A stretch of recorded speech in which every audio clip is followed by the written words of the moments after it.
one of the dilemmas when you're organizing a thing like this is you're saying, I'm now getting into that hyperlink thing, like, don't you want to hear from all these other people what they thought of what just happened, and shouldn't this person talk to that person? Well, anyway, you get to have those conversations inside your own head. It reminds me, by the way, about railroads. Years ago, 40 years ago, I was editing an interview of Streeter Blair, who was an outsider artist in Los Angeles. He actually was an antique dealer who owned the front space that was the Ferris Gallery. And they all loved him because he was just this completely nutty guy. He was like Grandpa Moses, and he was a natural. And so, for example, he would show you a picture he had done from memory of Teddy Roosevelt speaking at Fort Dodge, Kansas in 1904, and he'd say, and there'd be a bucket of watermelons, and he'd say, all those other artists cheat, they just put the 3 watermelons on top, but I know there were 42 watermelons, and I put them all in that bucket, But my other favorite thing he said was, I'll show you how stupid I was. I used to think that perspective always existed, but, I mean, trains have only been around since 1830. So there you go. Okay, so let's see, who's up next? Alvy is. Okay, so here's Alvy Ray Smith. Hello, everybody. Very happy to be here. I'm writing a book. Many years away, so I'm not trying to sell it. It's called Digital Light, A Biography of the Pixel, and I've been toying with this jacket design, as if the author gets to choose the jacket design, but I can't help myself. It's artist Chuck Close rendering with a scanline algorithm a color photograph of himself into display elements that are little squares with whirls on them. But in preparing for this event, I thought, well, maybe I should swap out the artist. It doesn't make much sense to show Chuck Close here. But the point is, what is digital? Both of these artists are exploring the idea of digital. So basically the idea of digital is we take the continuous world and we break it up into parts. We may carry around those parts for 10 years, but at some point we put those parts back together again and look at them. That's basically the idea. And the usual way that's expressed is we sample the continuous visual image with a rectangular array of pixels, which are not little squares, by the way. It's a popular misconception. They're just points, just point locations with colors attached. That's all a pixel is. You can't see a pixel until it's displayed, as it is here on the screen. When a little color blob is put up on the display of the color that the pixel says to put up there, and it's kind of you can think of it as being like a sombrero.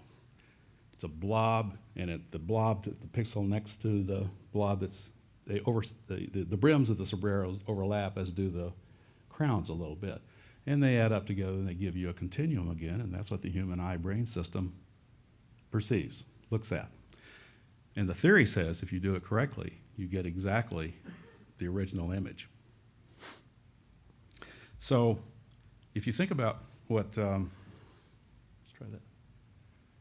Chuck is doing here, he's using display elements that are little tiles with whirls on them. That's his reconstruction process. And in this case, David Hockney uses Polaroid little photographs as his display elements. So I've been thinking for years, what? In fact, I find myself in a very strange position here at this event, because I've been begging artists for years to start exploring this medium and show us techies, us programmers, what it is that we actually have in this new medium. And I find here, delightfully today, many people are already doing that in spades.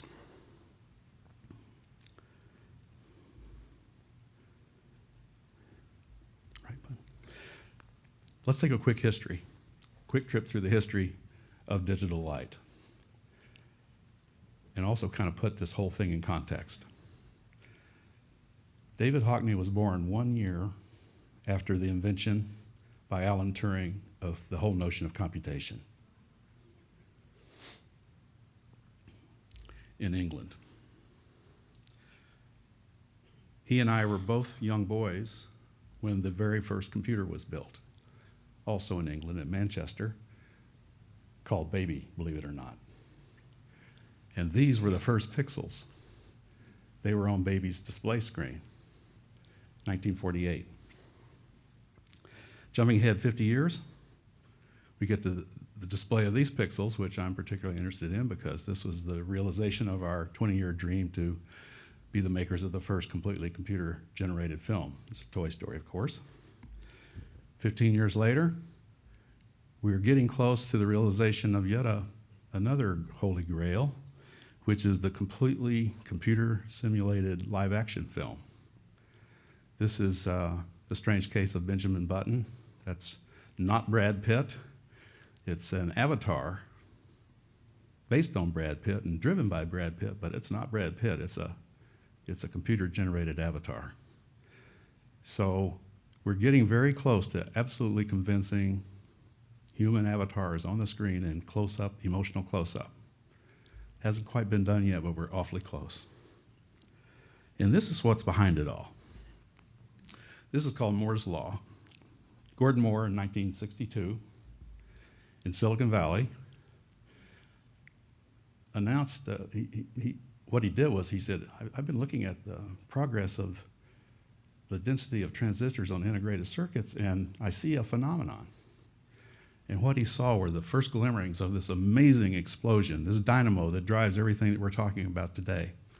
And in fact, interestingly, the lifetime of David Hockney and Chuck Close and myself and many others. Density of transistors on a computer chip is kind of meaningless.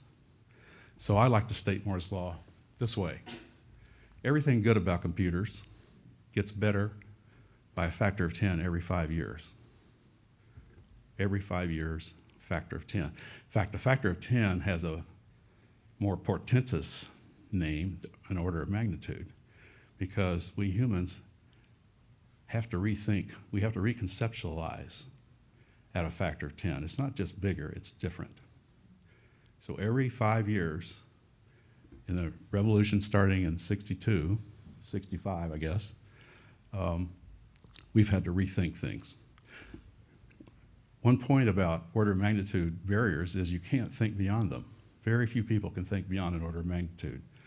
They can tell you what the number is, but they can't tell you what it means or what it feels like. So, I put some interesting points in my life along this just to calibrate it for you. And when Moore's factor hit 1,000x, computers are 1,000 times more powerful than they were in 65. I joined Lucasfilm. That's where I met this character, Dennis Murin. At 10,000x, Ed Catmull and I started Pixar.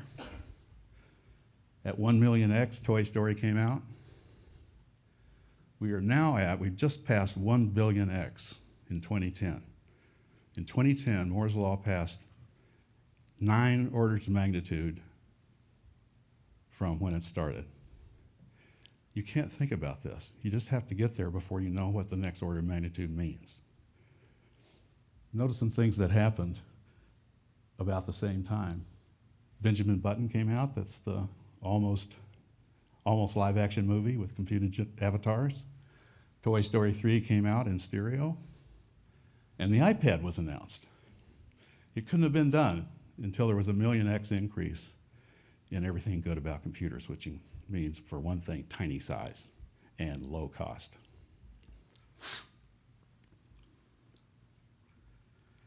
So, wait a minute.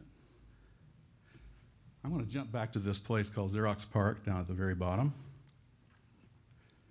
The Moore's Law factor is 10x. It's down in the corner. I help you out with a little reminder of where Moore's Law was at the time of the picture. And I wanted to show you a picture of the very first color digital picture, or one of the very first, with a few qualifications. There had been some 8-color images, or 1 or 2 done, but not very seriously. But Dick Schaap, who's with us today at Xerox PARC down in Palo Alto, built the first paint program and the first hardware. Remember, there was no hardware to do this. There were no displays for showing images like this. So he had to build the hardware and the software. And that was the menu for his paint program. It had 256 colors, this device of his, which you can think of as the, a graphics card, except it was the size of a refrigerator. He got me hired on there as an artist to show off this new artistic medium. And my first contribution, I made a lot of pictures, but my first software contribution was the HSB transform. I had been oil painting and acrylic painting for years, and I didn't know how to mix colors with red, green, and blue. How do you do pink? And I went to Dick and I said, pink is easy. You just get a red and you whiten it. How can you convert RGB? What's the transform between RGB and hue, saturation, and value? He said, well, there isn't one. Nobody's done that. So I went home that night and did a really quick hack. HSV transform, which is still with us. I'm almost embarrassed about that. But quickly, people started using Dick's program. Bob Flagle painted a picture of his wife, I think. The Night Watchman painted a picture of his girlfriend. You can see how restricted it was. The only paintbrush he had at this early stage was a thin vertical line. Now we're going to jump ahead another order of magnitude to a place on Long Island, a fabulous place. It's called the New York Institute of Technology. It was in the Great Gatsby section of Long Island. This crazy man had put together 4 estates, and he used the mansions of the estates as the buildings on his campus. So we lived in a mansion. We did video in the lower right mansion, and we did computer graphics in, it turns out to be the garage of a mansion. So our joke is, this is where the group now known as Pixar began, in the mid-'70s. Our joke is that we got started in a garage. It just happened to be a 4-car garage. But more importantly was what we had inside the laboratory. We had the first full-color available in the world. And by that I mean 24 bits per pixel, 16 million colors. It's what we mean today by this device right here has that many colors.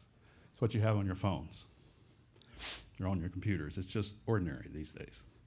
But then we were the first people in the world to have it. And that's because Uncle Alex Schur, our patron, spent $1 million for it, which is what it cost then. And it was only video resolution, and I mean old-fashioned video, not high def, 500 by 500. But I had learned about paint programs from my buddy Dick's shop at Xerox PARC, so I immediately wrote the first full-color paint program in the world. And you can see some of the exercises using the paint program. Some of my friends did some of the other paintings. We were blowing out the stops. We quickly realized it's not just painting. That's kind of emulation. That's a McLuhan-esque emulation of the past with the new medium. So we started experimenting with what you could do with a computer attached to the painting metaphor. So for example, the red and white wormy one is a painting where the paintbrush is a sphere, and as it intersects itself as you paint a stroke.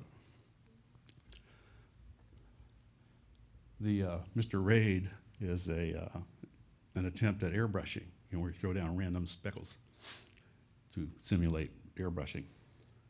But I mostly want to focus on the just above center painting,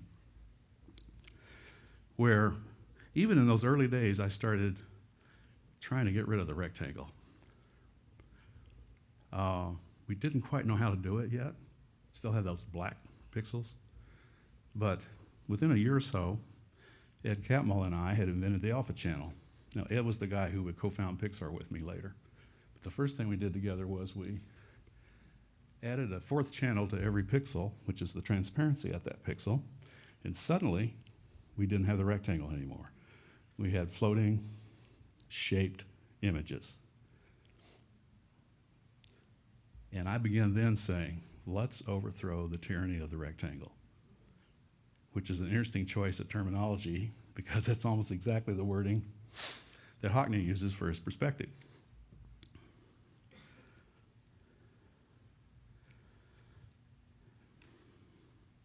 Now, I should go back to that for a minute. The color space of this image and its content reminded me of this image, which you may have seen around the last couple of days. But just for reference, I'll fly in our shaped image to show you the comparative resolutions. And also, I want you to look at the Moore's Law factor in the lower left corner. This was done on an iPad. It's a Hockney image on an iPad at 1,000,000x and several $100s. That little bitty image at the top was done on a $1 million computer at 100x. Then the next big event in my artistic life was to encounter Ed Schwiller, who had started out as an abstract artist in Paris.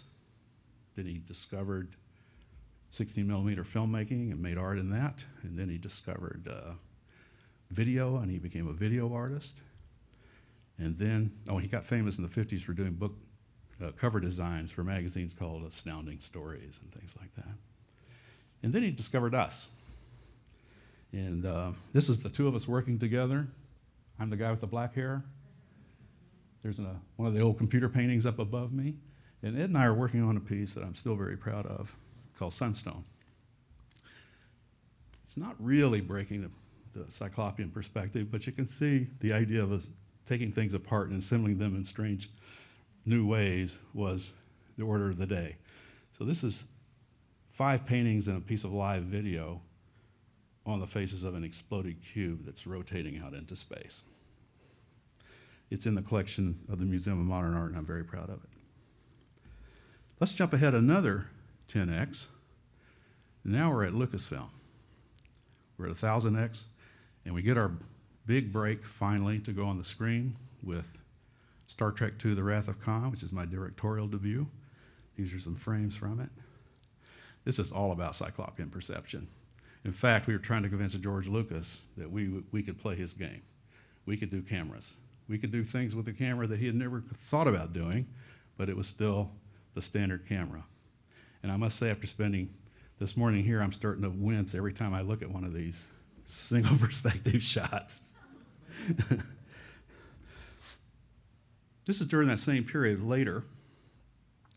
It doesn't look like much of a picture. I'm wincing because it's a single perspective, single point perspective. But this was the first 16 megapixel picture. It's a number that sounds normal today. Then we could only work in pieces that size, which was the last image I showed you from Star Trek II.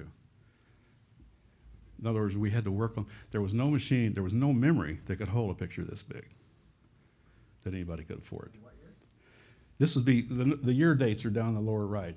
So this is near the 85 end of the 80 through 85. Not that long ago, really.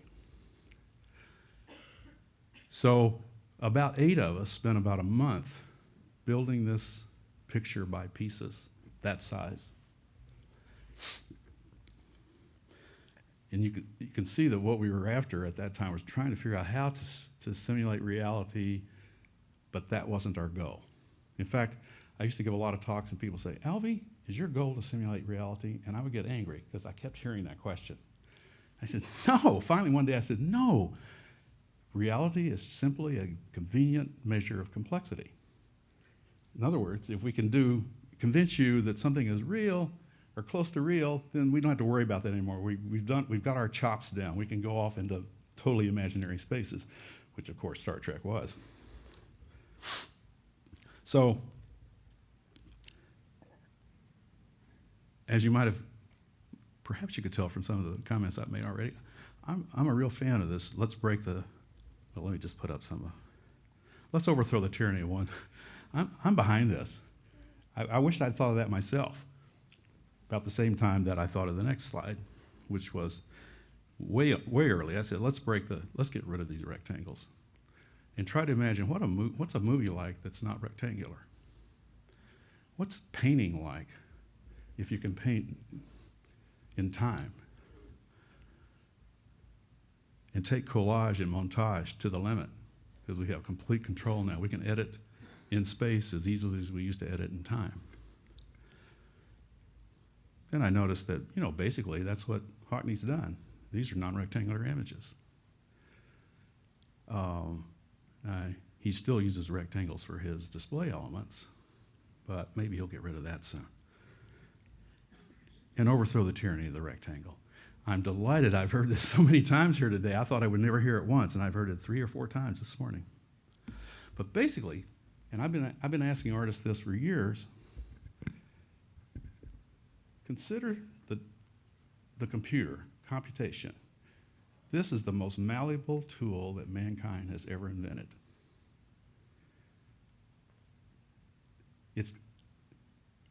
Some of us have done what I think are the obvious things with it, but I think it's up to the artists of the world to explore the edges of this new medium and tell us what the heck we've got. So I'm pleading with artists of the world to do that. And again, I'm gratified that I've seen some wonderful stuff here today, like Daniel's stuff about playing with time is exactly what I meant. Don't do it in the standard way. Show us what we can do. Because that Moore's Law revolution is still fully underway, right at this minute. It's almost ready to hit 10 billion X, and by 2025 or thereabouts, it's going to hit 1 trillion X. And we just don't know how to think about it. Show us the way. Thank you.